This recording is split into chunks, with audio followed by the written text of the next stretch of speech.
वहाँ में कितना समस्या होता है, डेकोरेशन नहीं किए हैं, माइक टेंट वाले किसी बफर सिस्टम किसी को ऑर्डर नहीं दिया है, जल्दी जल्दी कहाँ से होगा, मैं कुछ नहीं जानता पिताजी। ठीक है।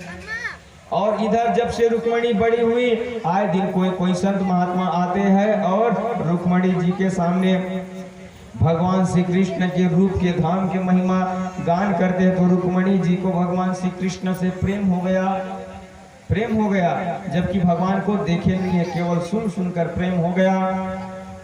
अब रोते, जब रुक्मणी को पता चला कि मेरे भैया मेरा विवाह शिशुपाल के साथ करना चाहते हैं, तो रुक्मणी जी रोने लगी और भाभी से कहने लगी, भाभी एक मन की बात है, मैं विवाह करना चाहती हूँ कृष्ण से, लेकिन भाई मेरा शिशुपाल के साथ कराना चाहता है।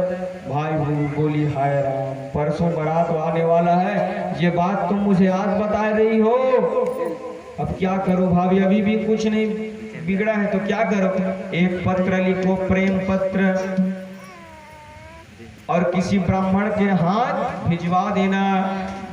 अब प्रेम पत्र लिखने लगी, संदेश लिखने लगी।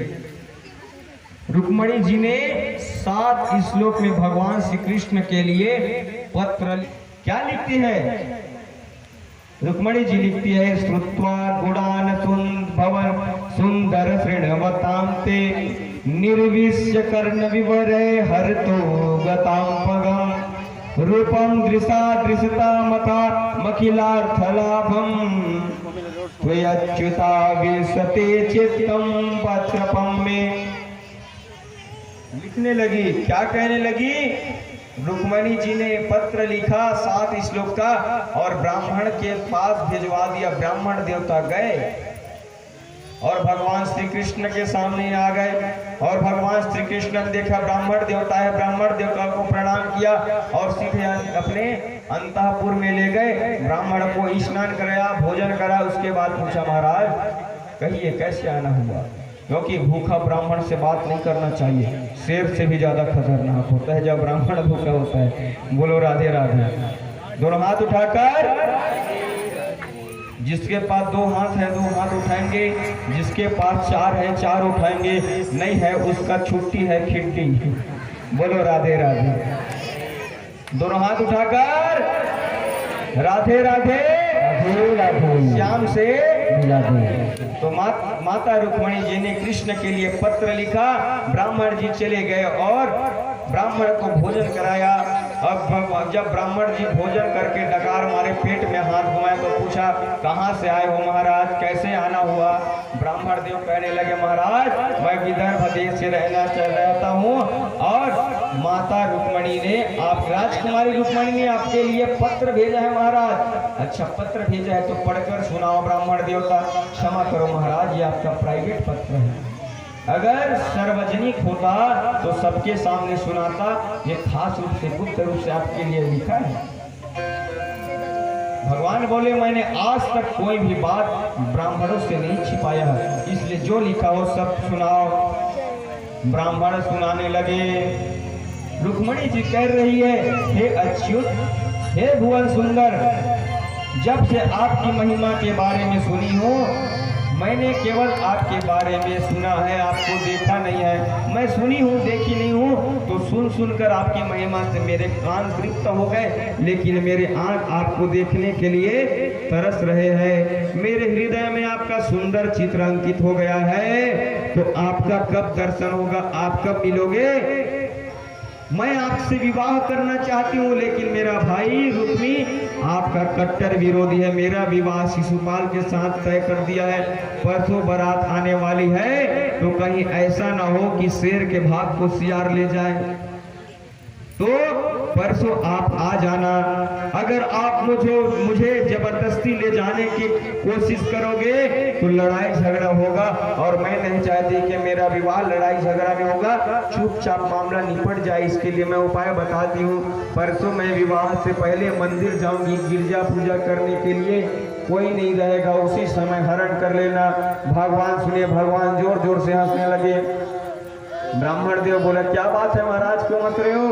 भगवान बोले, हम इसलिए हंस रहे ब्राह्मण देवता, जो हाल रुक्मणी की है वही हाल हमारा। क्या मतलब, जिसने रुक्मणी के पास मेरे बारे में चर्चा किया वही आकर रुक्मणी की सुंदरता का चर्चा मेरे सामने किया है, मुझे भी रुक्मणी से प्रेम हो गया है। रात रात जागरण में जा रहे, रात भर नींद नहीं पड़ता, छटपटाता रहता हूँ रुक्मणी की याद में। भगवान कह रहे, क्योंकि भगवान कहते हैं जो मुझको जिस भाव से भजता है मैं उसको उसी भाव में स्वीकार करता हूँ। ये यथा माम प्रपद्यन्ते तांस्ततैव भजाम्यहम्।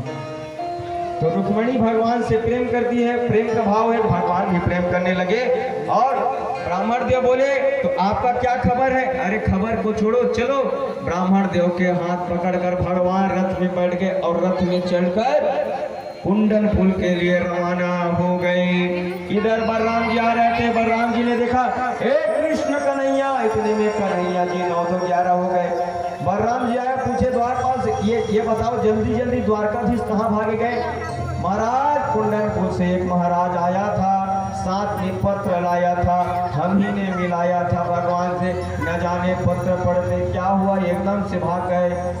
बलराम जी समझ गए, हो कुंडनपुर से ब्राह्मण आया था, गुप्त पत्र आया, मतलब हम सब समझ गए। क्या समझ गए?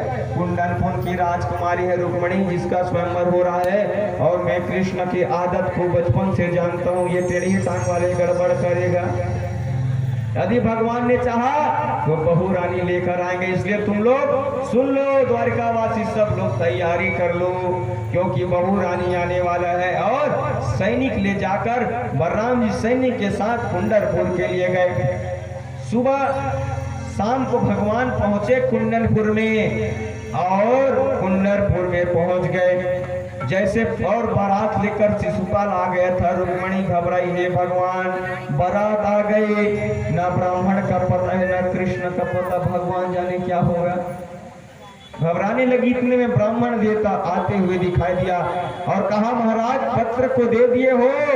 बोले हाँ पत्र को सुना दिया। तो पत्र वाले ने क्या कहा? अरे पत्र को छोड़ो रुक्मणी, जिसके लिए पत्र भेजी उसको पकड़ कर लाया हूं मैं स्वयं। जय हो ब्राह्मण देवता आपकी जय हो। बड़े प्रसन्न हो गए रुक्मणी और ब्राह्मण को प्रणाम करने लगी।